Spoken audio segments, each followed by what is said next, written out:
वेख के हसद करन वाले आ वेख जुमला भरा ते बच्चे सोने वेख के जादू करन वाले ओ लोको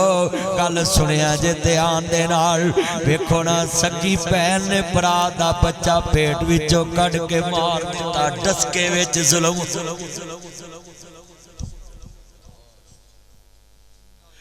रब्बा एक किस्मे मैं गड्डी च रो पिया वीडियो देख के वो भैन किन्नी तड़पी होएगी जिदे पेट च बच्चा है ते सकी मासी सस भी है मासी भी है ते भनेवी दे कलेजे विचों वो एक मां ते पुत्र नहीं कढ सकदी ते कहदे जे पुत्र बोलदा भी प्यास अल्लाहु अकबर अल्लाह लफज बड़ा ईमान वाला है मेरे कमली वाले नबी दा कलमा पढ़ने वाले हो मुबरे सादक नबी नाल प्यार लेके बैठने वाले हो एक नेरी भुल गई है तेरी खलकत तेनू भुल गई है विच डस के लोकां वेखीए तेरे नबी दी उम्मत रुल गई है जिन्हां दे नबी ने काफरां दियां तियां दे सिर कजे अज मुसलमान अपनियां बेटियां नूं जलील कर रहा है लफज बड़ा वड्डा है मैं सलूट मारना जड़े एडे ध्यान नाल सुन रहे ने तुसी बड़े किस्मत वाले जे अल्लाह दा दीन इस वेले तक सुनदे पै जे मेरा बंदा चले गया वे ये बीबी बड़ी परेशान है इहदे घरों रुका आ गया आंदे धीए तेरा बाप बड़ा परेशान है आके पता लै जाना हुण दसना बेटी ना बेला बाप दी परेशानी सुनिए हुण वीरा आने वाला चिट्ठी लैके आया है तेरा बाप बड़ा बीमार है जे हुंदी अजकल दी लीड़ा ना लैंदे ते आंदी मैं चलनी है पर चिट्ठी दा जवाब की लिखदी है आंदी अब्बा जी तुसी मैनू आप ही कहा सी मेरे घरों तेरी डोली उठी है ते ओदे घरों तेरी मंजी उठे ते बाबल तियां वसदियां सोहणियां लगदियां ने अल्लाहु अकबर अल्लाह तियां वसदियां सोहणियां लगदियां ने तेरी परदेसन धी दा खामद कह गया सी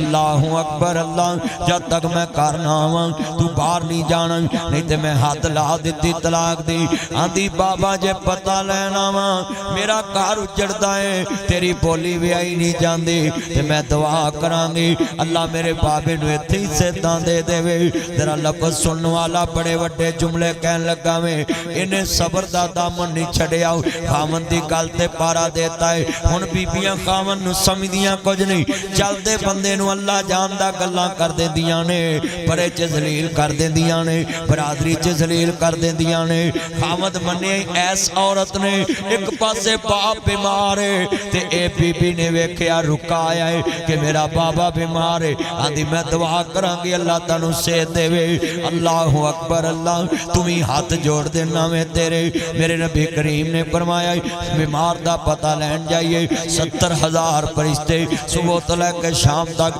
तेरी बख्शिश लई दुआवां करदे ने अल्लाहु अकबर अल्लाह मेरे मुस्तफा वे बीमारां दा पता लैन जांदे हुंदे सी मसला बड़ा वड्डा सुनने वाला वे अर्ज करदा पिया अज़ीज़ां ने मन मेरे नबी करीम दा कलमा पढ़न वालिओ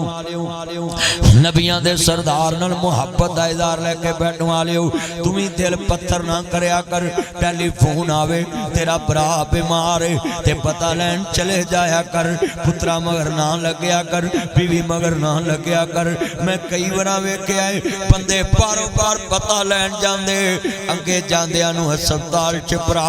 मंजी नाल मंजी होया हुंदा वे हड्डियां दी मुठ ते भरा उत्ते डिग पैंदे ने ओ मेरे बाबल जाया जे मैनूं पता हुंदा तूं इन्ना बीमार है मैं तेरा घर पता लैन आउंदा कई बार पता लैके बाहर निकलीए ते मैं वेख्या बंदे फौत हो जांदे ने ते मेरा भतीजे आंदे ने ताया मेरा बाबा तैनूं ही पता नहीं ठीकदा पिया सी काफ कखां दियां कुलियां रहन खड़ियां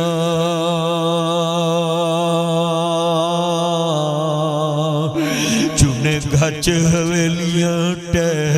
जांदियां दिन औखड़े सौखड़े लग जाते ओए गल्लां अपनियां दियां हमेशा याद रहदियां। ओए पुत्रो किसे दियां गमियां ना छड्या कर, बीमारियां ना छड्या कर। कल्ला हथ थुप नहीं सकदा ते सज्जा खब्बे नूं तोंदा। ओए अपने बाज मुहम्मद बख्शा कौन किसे नूं रोंदा।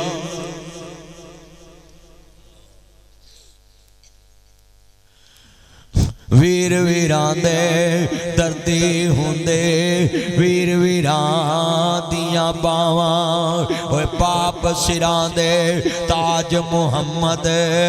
मावां ठंडियां छावां। जे भरा दी कदर वेखनी होवे ते सामने अजीज़े मिस्र खड़ा है ते जनाब 10 भरा कणक लैन करे, कहंदे ने अल्लाह ना भलाए ते मेरे बाबल जाए लगदे। तुसीं कित्थों आए? असीं अबरानी है, असीं कनान आया। हजरत यकूब पैगंबर दी आल औलाद ते शक यकीन विच बदल गया। पहले शक सी हुण यकीन हो गया। कहंदे तुसीं किन्ने भरा सी? 12। कहंदे 10 को आए। कहंदे एक नूं बगैर खा गए, उन्होंने यूसुफ कहंदे ते एक बिन्यामीन बाबे कोल छड्ड आए। कहंदे ने सारे अगले साल उन्होंने भी लैके आउणा ते रोटी लग गई ते दरबारी नाल बैठे भरावां दा रिज़क वेख के जादू